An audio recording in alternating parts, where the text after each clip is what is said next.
If you'd like to talk to the Mayor, give him a call, 1300 66 12 51. Brad Pitt, you heard of him. He's in the spotlight for not very good reason at the minute too. He learned a lot of kudos and admiration in New Orleans when he established his foundation called Make It Right.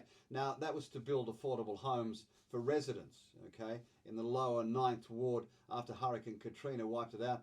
But it looks like some of his goodwill has gone a bit south. A couple of residents have sued the foundation set up by Brad. I think it was also set up by his then wife. And the proposed class action suit makes a simple claim. The homes that was built under the Make It Right Foundation have started to fall apart, started to rot. And NBC reports residents have raised a litany of issues: mould, rotting plywood, electrical plumbing faults, bad ventilation, you name it. In fact, one of the homes they sold for an average $150,000 had to be bulldozed. And a local station in this lower 9th Ward of New Orleans reports that Brad's foundation sued a wood manufacturer back in 2015, alleging the company refused to replace defective wood. And the attorney, Ron Austin, said that while the citizens of the 9th Ward are grateful to Brad, they were forced to file a lawsuit because the Make It Right Foundation built substandard homes that are deteriorating at a rapid pace while the homeowners are stuck with their mortgages. They've filed to make it right, as they said. The foundation, which built around 110 very distinctive, really brightly coloured homes too. They got a lot of the kids to paint them to identify their own homes, trying to get them out of this flood in Katrina. They spent $12,000 each on 30 homes in 2012 to replace rotting timber. And Brad himself expressed satisfaction with the project as recently as 2015, but now it's under a lawsuit because of bad stuff, and I don't think Brad would be very happy with all of that. See, Matthew Dickerson, when you start building cheap homes, you better watch out. You better not pout, because Santa will come to bite you in the backside. There's probably a lesson there, isn't there? Isn't there? If you've got a lot of money, like Brad Pitt has, and you want to do some good, which obviously he wanted to do, maybe handing the money over to an organisation that's set up to do what he wanted to do rather than create your own foundation might have made more sense. Because it's a big, there's a lot of specialties out there. It's a big job if you want to go and build some homes, create a whole foundation to do it. Which is charitable, very honourable. Very honourable, but then trying to do all that makes it very difficult for you if you aren't experienced in that. So finding an organisation out there that does a wonderful job doing that, and then, as Brad Pitt's saying, here's a lot of money, let me smile, have a photo for the camera, and then you go and do good with that, probably made more sense. But anyway, that's without me knowing any details of it, Richard. He wore a skirt the other day.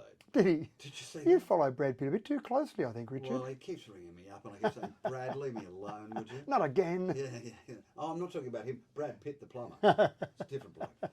It's 10 to 8. All right, parking sensors. ACCA parking meters. No. Now, come on. No. Spill the beans. Large difference. Are you edging toward parking meters in Macquarie Street? I am not.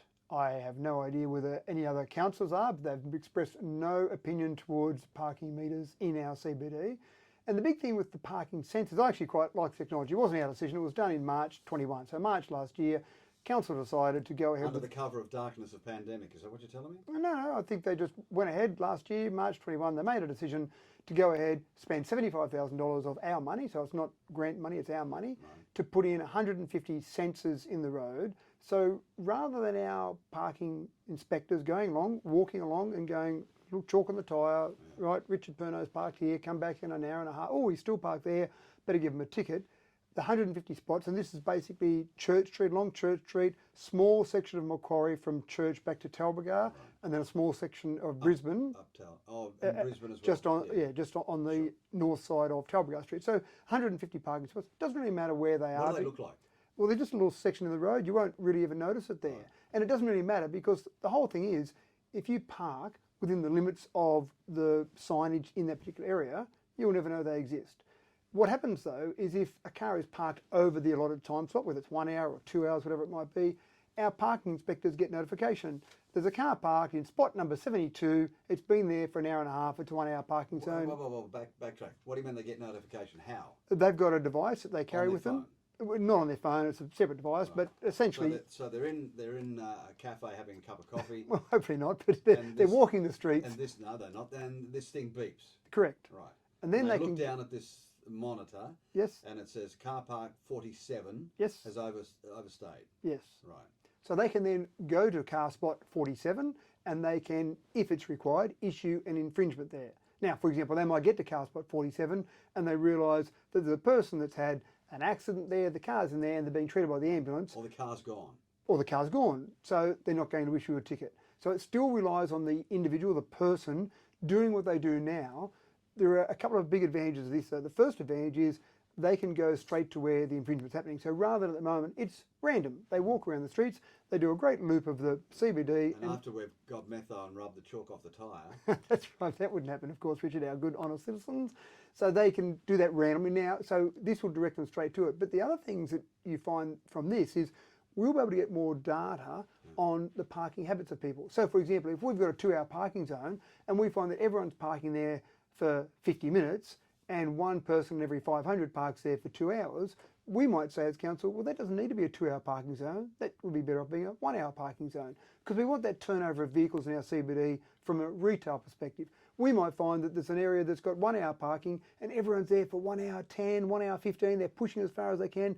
We might analyse that area and say, we probably should have longer parking in that particular area. So we've got that ability to base decisions on data. And I'm a big fan, Richard. I get very frustrated when I see any level of government making decisions on oh yeah, this should be okay. I feel this way. This happened to me. I like to make decisions based on data, data and data. Right. And this just gives us more data to make decisions on. 120 now, how many in the future? 150. 150 now. Are you going to increase that? Well, this is a 3-year trial. So the original... Here forever, in other words. Well, the original proposal... Trials never go away, Matthew. Well, it depends how it goes. Yeah. So we found, again, this was March last year, the decision was made, put 150 in, run that trial, see how it goes, see how efficient it is. Now, here's the really exciting part, which isn't in yet, but this is the plan.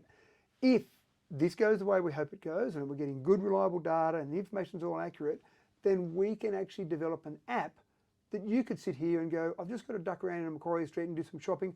I'll just pull out my app and see if there's any car parking spots in Macquarie Street. Oh, good. Look, there's one outside the shop I want. Good, I'll just duck around there now. Now, it might be gone by the time you get there, but essentially you could see those car parking spots on an app or on a device or on a display. When you drive into Church Street, 3 parking spots left could be displayed on a sign because we've got that real-time data. Now, that's long-term, that's a development process, but let's see how the data is in terms of its accuracy and how well it operates first. Yeah, all right. So the trial's underway now. Monday it starts, but again, from a user's perspective, what do you notice is the difference? Confetti in the air to say it's no, we're on to you, that's all we need to do, isn't it? Balloons and maybe a papa band down Macquarie Street? So you won't notice any difference. Right. If you park within the limits of that area, then that's all okay. Right. Does that mean we're going to have less parking officers?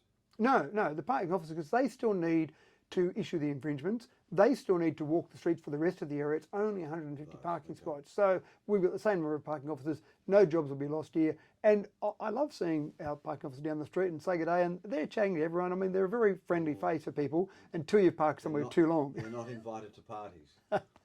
Well, again, if you break the rules that we've got, then expect the consequences. But no, so none of that leads me to conclude that parking meters are next. Again, you get free parking, provided you don't stay too long. So you got parking at the airport. What are you doing with the secure parking meters there? What's happening at parking at the airport? No, we talked about that many years ago, and there was a decision by council at the time to say, let's keep it free. And part of that feedback was from the region. So we had various mayors from Gilgandra and Narromine and Nyngan, etc., who said, we don't have any choice. When our residents travel in from those areas to fly somewhere, we don't have a choice. In Dubbo, sure, you might have a choice for a friend to drop you out to the airport or catch a taxi, but we don't have a choice from those places. So the decision was made at the time, free parking for the majority, and then you've got the secure car parking, which you do pay for, and I don't see this council, we've made no noise to change that. Okay, 528, if you want to talk to your mayor, do it now, 1366 1251. I got this off the web. Council is in line for more travel cash. Okay. So this is interesting. There was it says the Dubbo Regional Councils could see a $16,000 increase in their accommodation and travel money limits if they decide to adopt the new payment of expenses and provision of facilities policy. Please explain. So essentially, we go back to, and the question was asked for that article, how much have you spent in the first 6 months of this year for councillors to travel to various locations, conferences, meetings, etc., and give us a comparison to previously. So the last 2 years have been obviously a bit different. Yeah. So we went over 2019. The first 6 months of 2019, $19,000 was spent by the council of the day. First 6 months of this year, $13,000 has been spent. So we've reduced that expenditure. But if you compare to the last 2 years, you're going to have an increase in that. What's the expenditure for? So flights, accommodation. All on business? Oh, obviously, yeah. So you don't pay. I'm going to Sydney this weekend, for example. My son turns 21 tomorrow, or he parties tomorrow. I'm not flying down to Sydney or driving to Sydney at council's expense because it's my private function. There's no other council duties I'm doing. I'm going down at my expense, and that's fair enough. And try not to orchestrate a meeting that I need to go to coincide with my son's 21st. I'm just going down for his 21st. I flew to San Francisco last week on business, that sort of thing. That's exactly right, which some people obviously have been caught doing that sort of thing. So how much do you want? How much increase? Well, the bottom line here is that we've got a new group of councillors. We want them to go to conferences. We want them to attend events. There's a local government conference towards the end of the year in November up at the Hunter Valley. We want as many councillors to go. We've got a whole bunch of new councillors. So essentially, the policy for council is a certain limit on all your expenditure, and over the last 2 years that limit has been lower because it hasn't been needed. This year, when we started analysing how much we'd spent for the first 6 months, we said over the next 12 months we're going to hit a limit, and then we're going to say to councillors, sorry, you can't go to that meeting, you can't go and attend that, or from a mayoral perspective, sorry, you can't go across to Canberra and lobby someone in Canberra for some extra money because there's no room left in the budget. Having a budget doesn't mean you have to spend it. So essentially we've said our policy, we'd like to have an increase on what it's been over the last 2 years so that we can use that money if need be. If we don't need to use it, we won't use it. Goes back into the kitty. What I like to see in all politicians' expenditure is an audit at the end. How much did the residents or the ratepayers or the taxpayers get for their buck? So in essence, and it stopped during the last term of council, but it was back when I was mayor previously, and I've reintroduced it again now. There's a mayoral diary. So every formal meeting that I attend, every time I'm on 2 to you, does it get converted into something that ratepayers see? You can see the council business papers every month. You can see every meeting I've been to. So every time I'm on 2 to you, like I am now, this will appear in the mayoral diary. Every meeting I've been to in Canberra and Sydney. I'm saying I want to see evidence of what you've got. A monument built or a pothole filled or something. You know, I went to this meeting. We got money, and that pothole that was in Darling Street's now filled. That sort of thing. Yeah, and it's a long-term thing. So Barden Park's a perfect example.